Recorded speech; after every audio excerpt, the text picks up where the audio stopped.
یہ کیسے ہو سکتا ہے کہ دارالعلوم اس طرح چلے گا، اتنا بڑا ادارہ اور وہ کسی ایکٹ سے نہیں لگے گا، یہ کوئی بات نہیں۔ لیکن سر، سر کیا یوپی سرکار نے مدرسوں اپنے کے سروے میں جو رپورٹ دی ہے اس میں کہا ہے کہ بہت سارے مدرسے اتر پردیش میں چل رہے ہیں جو کہ مانیتا پراپت نہیں ہے یا غیر زمین پہ یہ وہ جانے، ہمارے ساتھ اس کا کوئی تعلق نہیں ہے، وہ کس مدرسے کو کہہ رہے ہیں ان کو جب کہا جائے گا تو پتہ چلے گا۔ کیا مدرسوں کے سلیبس میں بدلاؤ کی ضرورت محسوس کی گئی؟ نہیں، مدرسوں میں پہلے بھی یہی بات تھی، میں نے یہ بات کہی تھی کہ مدرسہ جب بنا ہے اس وقت جو اس کا ایک نصاب تعلیم تھا جس کو آپ سلیبس کہہ رہے ہیں، اس کے اندر بھی یعنی دوسری حساب، جغرافیہ، انگریزی، یہ تمام چیزیں تھیں اور 8 سال تک اس کو پڑھایا جاتا تھا۔ اس کو پڑھانے کے بعد پھر 8 سال کا ہمارا مذہبی جو نصاب تعلیم کا سلیبس تھا اس کو پڑھایا جاتا تھا، لیکن بعد میں اس کے اندر فارسی بہت زیادہ تھی۔ فارسی کا چلن دن بدن کم سے کم تر ہوتا چلا گیا، اس کو چھوٹا کر دیا گیا، پہلے 8 سے 5 کیا گیا، پھر 5 سے 3 کر دیا گیا۔ یہ وہ چیزیں ہیں کہ جو کسی چیز کی کبھی ضرورت ہوتی ہے، کبھی کسی چیز کی ضرورت نہیں ہے۔ آج ہم یہ سمجھ رہے ہیں کہ جس طرح ہمارے 8 سالہ بالکل پہلے نصاب میں، اس کے بعد 5 سال کا جو نصاب یا سلیبس تھا آپ کہہ رہے ہیں، جن چیزیں ہیں ہم نے ان چیزوں کو پھر اچھی طریقے بدلا کر کے رکھنے کا ارادہ کیا ہے۔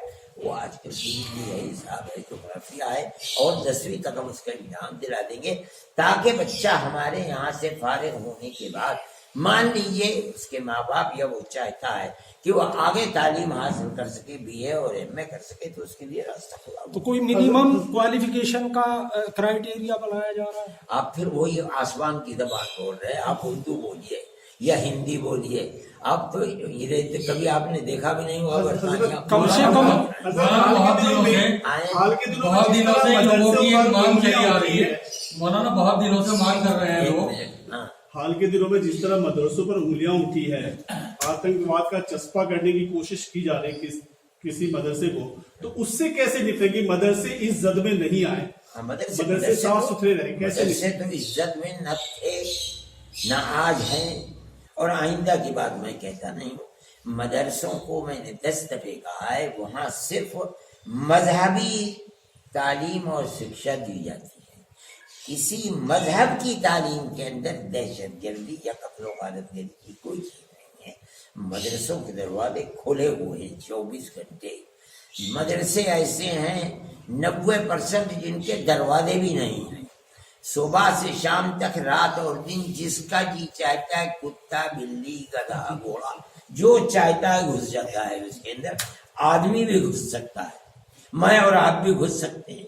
جا کے دیکھیے کیا پڑھایا جا رہا ہے، کس کو مارا جا رہا ہے، کس کے ہاتھ میں چھری ہے، کون ریوالور لیے بیٹھا ہے۔ آپ کو کتا بھگانے کے لیے بانس بھی نہیں ملے گا۔ دیکھ ویسی بات ہے، کہنے کو آدمی کے منہ میں زبان ہے، جو جی چاہے کہتے، مگر کوئی چیز نہیں ہے۔ دہشت گردی سے کیا تعلق ہے؟ میں آپ سے کہہ رہا ہوں کہ مدرسے کے طلباء تو آگ بھی نہیں لگاتے، احتجاج کرتے ہیں۔ ابھی جو احتجاج کیا ہے ملک نے، یہ جو فوجی بھرتی ہے 4 سال کی، کتنی گاڑیوں کو جلا دیا؟ آپ یہ بتائیے مدرسے کے کسی طالب علم نے گاڑی کو آگ لگائی ہو؟ ہمارے یہاں یہ سب کچھ ہے نہیں۔